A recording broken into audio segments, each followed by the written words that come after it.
I will apologize, I'm finishing my lunch as we open this. What I want to do right now, this will be the lamest lightning round you've ever participated in. We're going to take a couple steps. There's two reasons I want to do this. Number one, real talk. Every example you get, like none of you wrote the proposal we looked at today, but I'm hoping they're sort of illustrative of the process I'd like you to enact yourselves, okay? But also, we're going to use your examples right now, here in a minute. So if you got nothing from that, hopefully you'll get something from this next thing. Here's what I want to do. There's going to be a couple steps. Now we're going to go step by step, all right? Number one, when I set you loose to write here in a second, I'm going to have you write for a minute. All I want you to do, think about whatever text you're writing about. Sorry, whenever it gets quite like this messes with my head. All right, I get very distracted.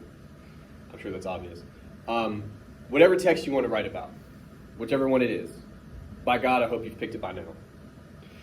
Think about a scene or a moment, a specific piece of evidence, just like one of the ones we had on the board. It needs to be this specific, okay? I want you to jot down, these are for you, I'm not going to take this up, jot down a description of it. If you're quoting someone, get the quotation as close as you can. If it's a moment, like blank TV, again, you can't quote that, describe it for us. When I come to you, we're going to go to each one of you. All I'm going to want to know is like a 2 or 3 sentence summary of your text, just so we know what the hell you're talking about, and then your evidence. That's all we're doing for right now. Take a couple minutes, jot that down. All right. Who wants to go first? Sure. All right. Well, we quickly touched on this last class, but you may not remember, may or may not. It's Deadpool. Yeah. The scene is whenever he's trying to find Francis, he's killing people. Who's Francis? The ultimate bad guy. Okay. The villain. Okay. So, and he comes up, he's already killed a bunch of different men. He comes up to a scene where it's a girl against the girl. Yeah. Right. And he says, am I supposed to hit a girl? Am I not supposed to hit a girl? It's all so confusing. About that time, another girl jumps on his back. He throws her. He's like little spider monkeys everywhere. And he pulls out his gun. He cocks it. And he points it at her head. And the scene cuts away. So he kills her. Is what we're led to believe. But we don't see it. We don't see it. But we're led to, the viewers are led to believe that in that situation, you actually killed her. Yeah. She's just another bad guy. Does he, and quick question, does he say it out loud or is it monologue? Which part? Is it okay to hit a woman And thing? he says it out loud. Okay. Does she respond or? No. Okay. That's absolutely pretty good evidence. The two things I would highlight for you, I'm just going to try to highlight things for you guys because you're going to launch into some analysis here in a second. Absolutely. This question of, is it equal rights to hit a woman or kill a woman in a movie where we're beating up on all these guys, all these dudes? Because these women are like assassins or something, right? They're like... The scenes in a warehouse with crates, we assume it's weapons that they're illegally selling. All right. So I mean, classic action movie. Right. These girls work for Francis. Okay. And yeah, so they're... Yeah. Are they fair game or are they somehow off limits because they're women? Right. The important thing about that is that he raises that question, like this feminist argument. Yeah, you got to talk about that. Also interesting, you didn't mention this last time, that we don't see her die. I imagine we see a lot of that in the movie. Right. But not this. Right. Why is that? That's interesting. That's different. I want you to take those on here in a second. Okay. Who would like to go next? Sure. What's your text? So I'm doing Logan. Okay. And Wolverine. At the beginning, he gets mugged. They try to steal his money, Mhm. try to take his limo that he's driving now. And he gets shot in the process. And when he goes to recover, like he always does, he goes to the bathroom.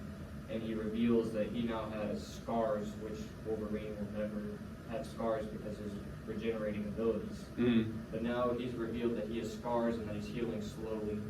Okay. And to the deeper meaning of that is, I believe that now he's older and he's feeling more remorse towards what he has done as the Wolverine. Okay. Well, and there's also this question of age. Like, I mean, just generally, recovery gets slower, right? Like, I know you guys know that, but like, you don't know it yet. You said you're only, you'll know, you'll find out. But there's a question there about. But he's also lived for 200 plus years. Yeah, no, yeah. He's a mutant, so he has powers. So age shouldn't really affect him like that. Well, but it catches up to everybody.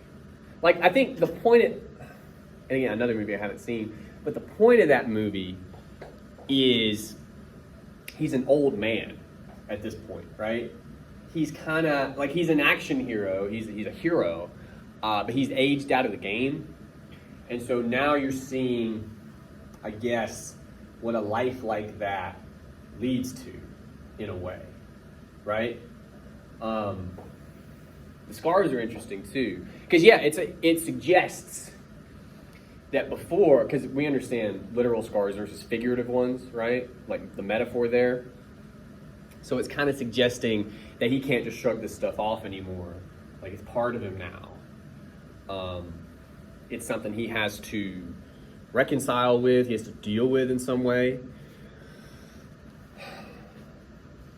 Does he say, I'm curious, does he say anything or about these guys like getting the better of him? Because I imagine that's kind of atypical too.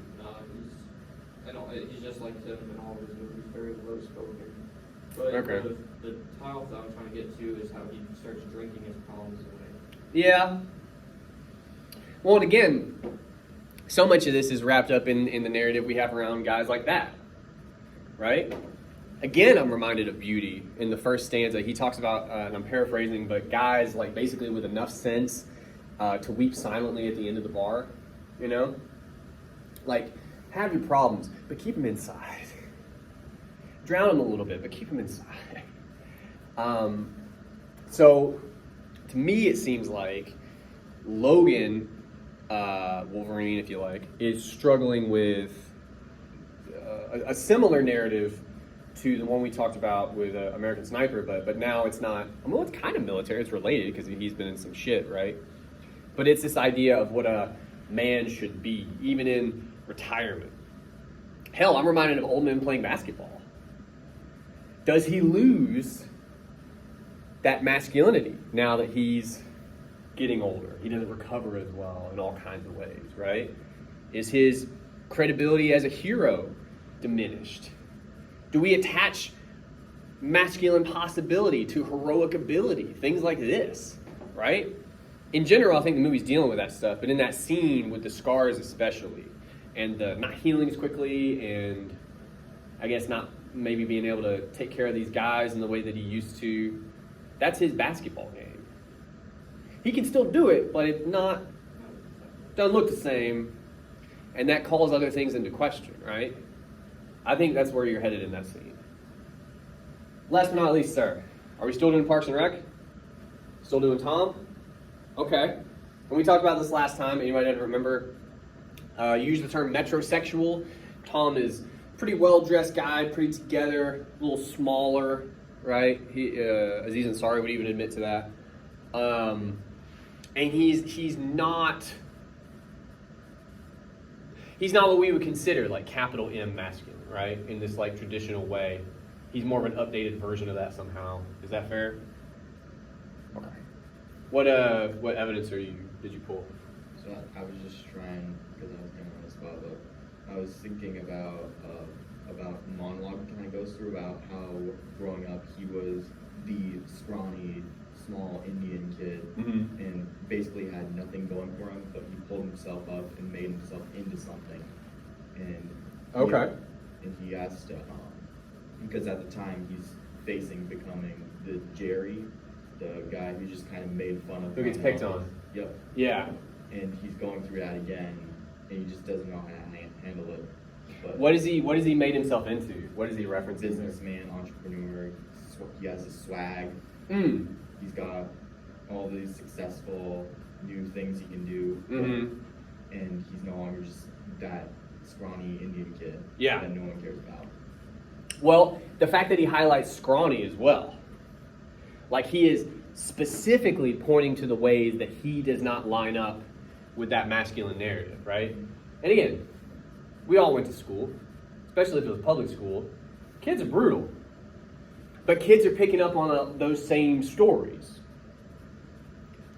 If you're a little boy, you're supposed to be a certain kind of way. And God, I hope it's changing because I have 2 little boys and I want them to have an easier time. But especially when he would have been a kid in the 80s, which when I was a kid. Yeah, he's talking about navigating those narratives and failing them, not meeting people's expectations of what he was supposed to be. Scrawny and Indian, right? But he's pointing to how things have gotten better, right? And we say this all the time in the world. Like people have gotten more accepting. He has more avenues he can walk down to get to like a more, you said, a modern day masculinity last time, right? What's interesting to me, and I'll leave you with this, is that scene kind of argues at the heart of that is still an anxiety. You said something like he ends it with, I'm not going back to being that scrawny Indian kid, right? That tells us he's worried about that. So it kind of suggests, for as far as he's come, he points to his own success at carving out his own sort of masculine path and being accepted. All of that is built upon a foundation of being pretty sure it's going to fall apart because it doesn't fit the cliche masculinity, right? That's interesting. I would think about that. All right. I'll give you guys a couple more minutes. You can write if you want to write, if that works for you. If you want to take notes, if that works better. I want you to do your best to actually make an argument. I'm going to watch you do that. It's going to be weird. Go for it. All right. Let's see what we can come up with. All right, let me save you for last because I have some questions. Anyway, we'll start with Parks and Rec. What did you, I know we all set up our evidence, right? I'm curious to know 2 things. You're not going to read it at us. That's not going to work. But what did you end up kind of focusing on in your evidence, if you did? And then number 2, what did you end up trying to say about it? If you could try to explain that to us. Okay. Step 1, we all shared evidence, right? Yours was what Tom, his like monologue. He says, I'm not going to be that scrawny Indian kid, he says. What did you end up talking about from your evidence? And the follow-up to that would be, what did you say? I don't know. You want to take a second? Okay, you take a second. If you'll start us off, Carter. Sure. I have a question for you too, but I want to see what you came up with first. Okay. So I set the scene that we've already reviewed over. Yeah. And I stated we're led to believe that there is no scenario that it's okay to ever hit a woman or hurt a woman. Like he entertains that. Yeah, I mean, and that's a thing we have, Right. for sure. That's part of our cultural narrative, Right. for sure.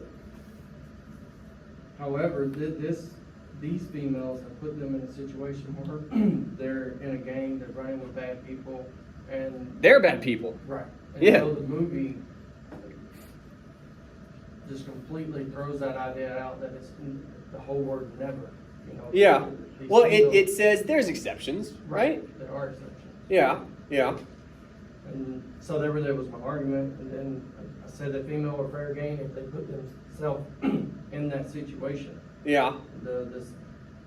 It touches on the feminist approach, and it punches a hole through the idea that females are always off limits when it comes to violence and games. Well, it's a point I like to make to my. It's only in hypotheticals, by the way. I'll make it very clear before I say this, but I like to have fun with my wife sometimes and make the point. It's like if women are going to be equal, number one, we should never hit anyone. That's just.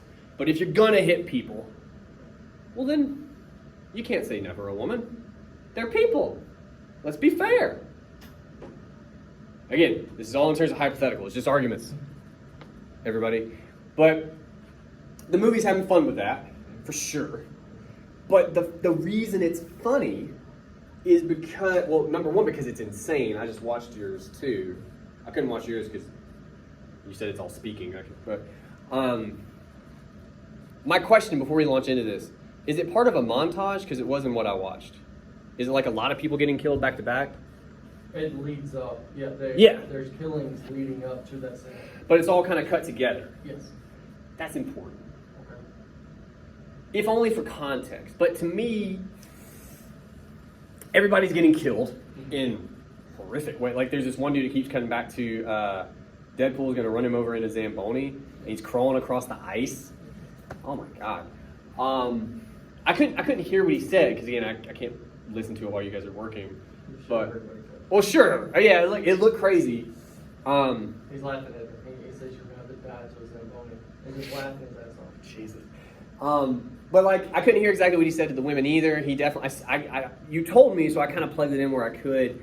I saw him throw the other woman, and then what's fun for me, I think, is when he's saying the question, is it okay to kill a woman? Right? He's cocking his gun. Mm-hmm. He's doing it. He says the question, but I don't know if he actually entertains it. Right. He's like, is it okay? It probably is. Like he's gonna do it. He's fucking Deadpool. But it's interesting to me that he knows it's a question that I guess should or could be asked. So yeah, the movie is absolutely weirdly taken on like a feminist argument here.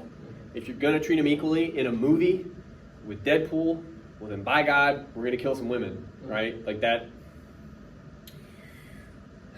But then it's both a feminist argument and possibly a critique of feminism as well. What I mean by that is, I think sometimes movies like this that are super self-aware, that movie is super self-aware. Right. Is it's trying to get ahead of, I mean, you guys have seen this, you're in 2021 too. People would see that movie and be like, oh, he hates women because he shot a woman. You know, you could argue it's sort of premeditating some of those arguments, like he is in the moment. And that's interesting too, basically, that Deadpool as a character, because he's so hyper-aware, knows how his actions are going to be read or used for certain kinds of arguments. Do you know what I mean? That in essence, again, says something about us, something about our narratives, but it's something to do with even when we think we're trying to do the good thing, make a good point, defend women in this case, right? He's kind of making the point. If you speak in absolutes, if you say never, how fair is it? Is that the question he's ultimately asking there is like, is it a feminist point to say never hit a woman? And again, internet, we're just talking about Deadpool. This is not, but I would argue that's more of a feminist question than someone who might be offended by that scene. I think that's the point the movie is making there. That's the same thing. Yeah, it's satirizing. Anything can be satirized. Anyone who takes themselves too seriously is fair game for satire. And in this case, it's because I'm a feminist, but there's levels to everything. And I think the movie's trying to call into question anyone who's like, would take it so far, and you know people like this exist, they would take it so far that they would be offended that he kills a woman right there. And he's like, but I just murdered a guy on a Zamboni, right? Like it's, the other point I would make, you mentioned, and I saw, we don't see her getting killed. Right. We absolutely know she's about, but we don't see it. But we also don't see whoever it was, maybe a boss type of guy, the guy at the end of the montage who he chases. And this is nice. He turns the camera away, and you see the people react to whatever he does to the guy. He says you don't want to watch this thing. Okay. He turns the camera away. Yeah. So that at least says we're actually not making the woman special there in that we don't see her die too. Like we don't see this guy die either. Like, I'm saying that helps.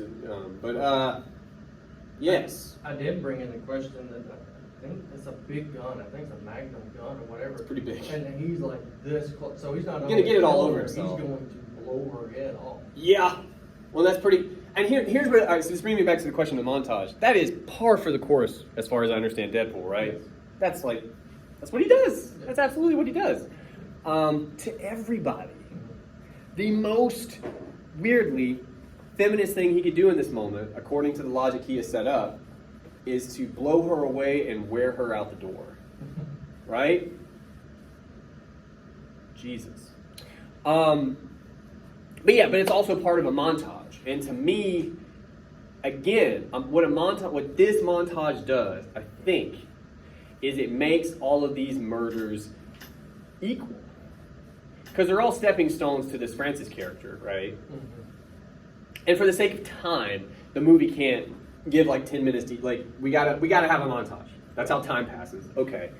These women are just part of that montage. They're part of all the other henchmen people. They're included.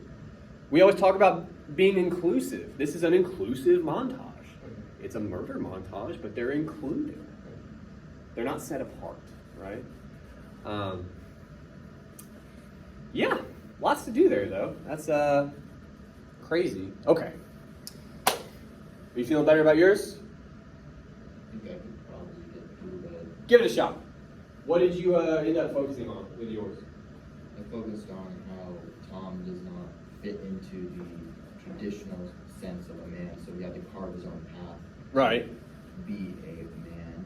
But when that manhood is questioned, because it's not traditional, he doesn't really have much to like prove he is a man. So it seems like part of the argument we might be getting at is like, well, I'll ask the room. If we're saying that he has like a new kind of masculinity, right? Very 2021 sort of masculinity, very current. And it's founded upon some similar principles, but also some pretty different principles, right? When sort of pressured, you're saying he has nothing to draw upon behind it, right? Like internally, like he questions it himself. What are we saying about how masculinity works in terms of like the age of certain stereotypes? Do you know what I mean? No. What is he doubting, this Tom character, about his own masculinity? Can we put it into words for the room? He's anxious about something. What's he anxious about? Something he doesn't have or he doesn't do. The strength or the toughness of a man. Those classic markers, right? He doesn't look the way he's supposed to. He doesn't act the way he's supposed to, according to those traditional norms. Yeah? Well, that wouldn't matter in most cases, except you just told us, and because he's just told us, he's made something of himself. He's sure about that. He's got this. But then in the same breath, he says he's not actually so sure. He's not sure he's got this. What's he measuring himself according to? Probably like the other men in the life that he lives in. In that traditional masculinity. Like Ron or Chris or Yeah. Andy. Yeah, Chris, who, by the way, a couple years from that scene, is going to be a fucking action hero, too. Chris Pratt, yeah. Oh, wait, no, you're thinking, what's his name in there? It's been a while. What's his name in the show? Andy. Yeah, I said Andy and Chris. Yeah. Well, no, yeah, Chris is Chris is Prager, Rob Lowe. Andy But Lowe. yeah, Andy's going to be, like, bulk up. Anyway, he's surrounded by dudes, by legit dudes. And he's, scrawny Indian guys, he says. What's interesting to me, again, I mentioned this before, but you've kind of made it a little more crystalline. Again, it's similar to how we talk about Chris Kyle with like possibilities for a second body paragraph from what we built today. Tom here has a new, like modern narrative he's trying to live by because it works for him and who he is. It just makes more sense. He's more comfortable with that, right? And yet, even Tom, like in his own head, can't get away from the classic narrative, the traditional masculinity, and how you're supposed to measure yourself. So that tells us the kind of power these narratives have. And I think in this case, it seems to be founded upon just longevity. Like, one of them has been around way longer. And as a result, even Tom values it more, right? Like, for all of his talk about being successful, not just in business, but more importantly, as a man as he views it, he still can't help but actually define masculinity according to something he's not. You see what I'm saying? That's what makes him anxious. It's the power of that narrative. That's what that's, I think, what you're trying to talk about in that scene, for sure. Last but not least, Jonathan has some questions. I understand that's not what you want to focus on. That's fine. But damn it, dude, that is some important context. Am I the only person in this room who has not seen the movie? I can't remember the scene. All right. Well, I'll lay it out for you real He's quick. getting like mugged. He is getting mugged. He's getting mugged. He's Yeah. drunk, I think, in his limo that he's He's- driving. So that's important too, the context of drinking. because Yeah. Now that he's older, he feels more pain, and so that's my argument with remorse too, and why he turns to that alcohol. But he's been drinking, and he is clearly drunk. And he wakes up drunk, his limo's moving, and people are stripping the car. They're literally pulling parts off the car. Yeah. And then when he goes to confront them, a guy pulls a knife, another one pulls a gun, They blast him with a shotgun. and pretty much he's like, "Oh, so this is how you want to do it." And if I remember correctly, he has issues getting his claws out. Yeah, which is impotence. And it's like a little bit of like showing that he's drunk. But they're still fucking claws. But when he finally gets into the fight, he like He screams. I started laughing. He lopped off a guy's arm. He stabbed 2 different guys in 2 different parts of their faces. It gets real. Mm-hmm. It gets really real.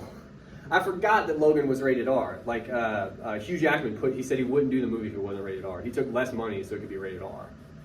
And it shows. But that's important context, bro. Like,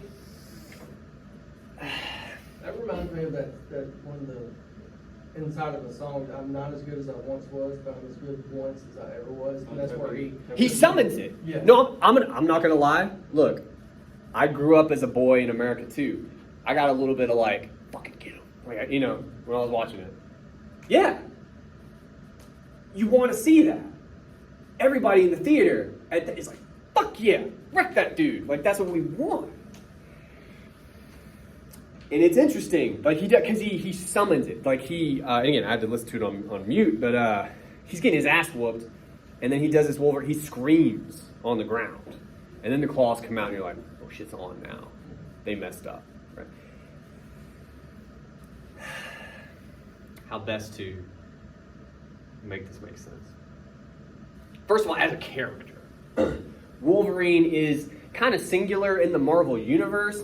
But he's not like we have older characters like him. He's like a berserker figure. He's yeah. And it's weird.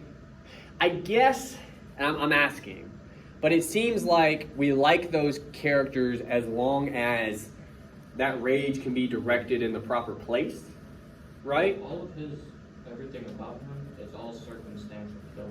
Like, he Yeah. doesn't just go out and kill a random person. No. And again, that's important. Otherwise, he'd be the villain, right? But- his killings are more like direct than like Deadpool, for instance. Like They're much more personal. A knife is way more personal. Absolutely. And they're connected to his hand. Like when he stabs those 2 dudes, I'm gonna say it again, in the face. His hand is right here. Like he's, hey man, what's up? Like, you know, Deadpool, even when he has swords, like it's a little different. And also Deadpool is enjoying himself. It's very different. It's more personal. So you got to think about. All right. So here's part of what you're dealing with. I'm going to try to join it with all the murder that opens the film. When you say remorse, what you're really highlighting is His remindings. I wouldn't say it's like exactly remorse, but I would say like now now that he can clearly see the damage that is done. Yeah. He's getting a taste of mortality.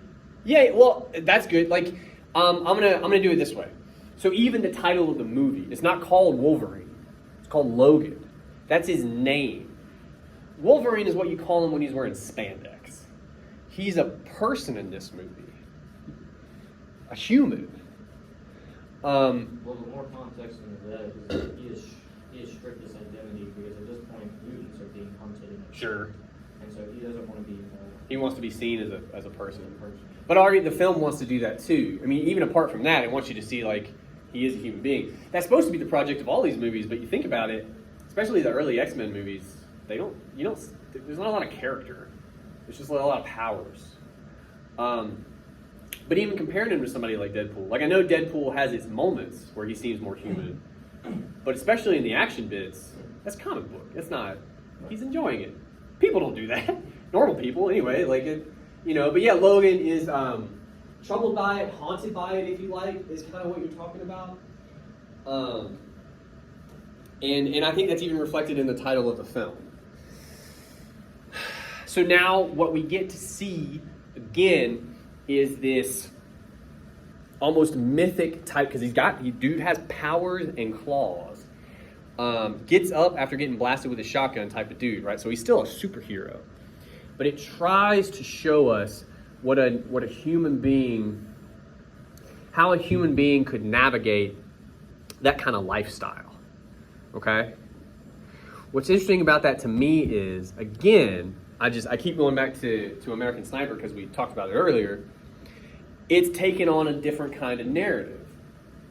If you think about why we go to see superhero movies, same thing. I just want to see shit blow up and like aliens. That's cool, And Logan is kind of saying it. I think a lot of what that movie seems to be doing is trying to show us what we're not looking at or what we miss when we watch movies like that. Like it's sort of maybe pointing at a problem with the genre in a way, if that makes sense. Because I mean, to put it another way, if you go sit in a theater and watch a thing for 2 hours and no human qualities are represented, aren't you just kind of checking out of humanity for 2 hours? Like the Avengers. yeah, and those are cool, but Logan is kind of wondering: is that what we should be aiming for in these films, or should we try to inject a little humanity? And if we do, and it seems like this one does, what does it mean to be human, really? Versus the stories we tell ourselves. Every time I talk about narrative, I mean, there's all kinds of different ones. They're all stories we tell ourselves about ourselves. A big part of the reason we like Avengers movies, it's a way to like check out, and just like, oh, cool. But it's also, why do we think it's cool? Because we see something of ourselves reflected in it, and we like how it looks. These are stories we tell ourselves. When Iron Man, spoilers, snaps at the end of Endgame, and kills himself, we're like, a little bit of us is like, I would do that, fucking Iron Man. Just a little bit of us. And that's a human moment, by the way. There's not a lot of those in those movies. But like flying around, like, oh, that'd be so cool, about powers. None of that's realistic. Logan seems like it's the inverse proportion. Like, there's some claws and some getting up from shotguns and face cuttings. But a lot of it is navigating a hangover or regret or getting old, and what comes with that. So to me, this may help. If you think about it in the same way we talked about in American Sniper, there's a narrative we have about war that comes from movies, which I've never been to war, but I know that that's probably bullshit. The movie seems to say, look at all the ways this is bullshit. This, by the way, is what we as a culture assume is true. Or how it should be. Same thing here. Superhero movies tell us, in a way, what's possible. Or what's to be strived for, I guess. Would be better. None of us think we're going to fly or control the weather, But while we're watching those movies, I do think a part of us is like, oh, but that'd be cool to do it. And this is like, man, just try to get old and not murder people, or like keep your friendships. I know that's part of the movie too. Is like he's lugging. He's got a professor next to him. Yeah, he's like protecting him or just trying to keep him somehow. He's trying to keep him alive. Yeah. So I guess it's trying to have us think about what's really important. Is it all the powers, or is it the person with the powers? Obviously, I think that the movie leans much more on the. But that's the argument at the heart of it. Does that make any sense? Okay. Good. All right. Two more items of business. We'll call it for the day. Number one, I just want to remind you, was due next time. It's 2 bibs and 2 body paragraphs. I understand that that's a lot, but again, that's the nature of summer.